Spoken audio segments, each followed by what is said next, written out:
अरे सुनो, सिरकाटे की कहानी सुनते ही तुम्हारे रोंगटे खड़े हो जाएंगे। ये कहानी है एक छोटे से गांव की, जहां हर साल कुछ अजीब और गरीब होता है। गांव वाले कहते हैं ये सब सिरकाटे की करतूत है।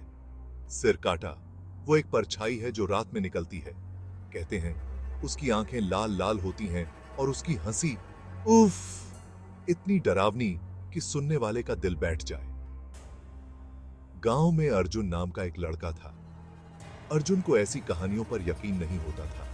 उसे लगता था सिर काटे की कहानी तो बस बूढ़े बुजुर्गों का मनगढ़ंत किस्सा है। एक रात अर्जुन ने ठानी, मैं सिरकाटे का सच पता लगाकर ही रहूंगा। वो अकेला जंगल की तरफ चल पड़ा, जहां सिरकाटे का डेरा बताया जाता था। जंगल में घुसते ही अर्जुन को हवा में ठंडक महसूस हुई। अर्जुन ने देखा पेड़ के पीछे से एक छाया निकलकर उसकी तरफ बढ़ रही है। उसकी सांसें तेज हो गईं, लेकिन डर के मारे वो रुका नहीं।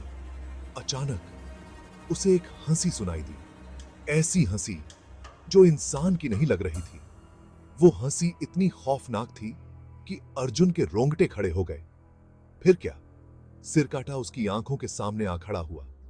उसकी लाल आंखें अर्जुन को घूर रही थीं। अर्जुन ने भागने की कोशिश की, लेकिन पैर जमीन में ही जम गए। अर्जुन को लगा अब तो उसका खेल खत्म, लेकिन तभी उसे अपनी दादी की कही बात याद आई। उसने जेब से लोहे का एक टुकड़ा निकाला और सिरकाटे की तरफ फेंका। सिरकाटा दर्द से चीखा और धीरे धीरे ओझल होने लगा। अर्जुन ने भागकर अपनी जान बचाई और गांव लौट आया। उस दिन के बाद अर्जुन ने सिरकाटे की कहानी को कभी हंसी में नहीं उड़ाया। तो दोस्तों, कभी कोई परछाई तुम्हें भी दिखे तो खबरदार रहना। हो सकता है उसकी वो डरावनी हंसी तुम्हारे कानों में भी गूंजे। अगर कहानी अच्छी लगी हो तो लाइक और सब्सक्राइब जरूर करना। लगी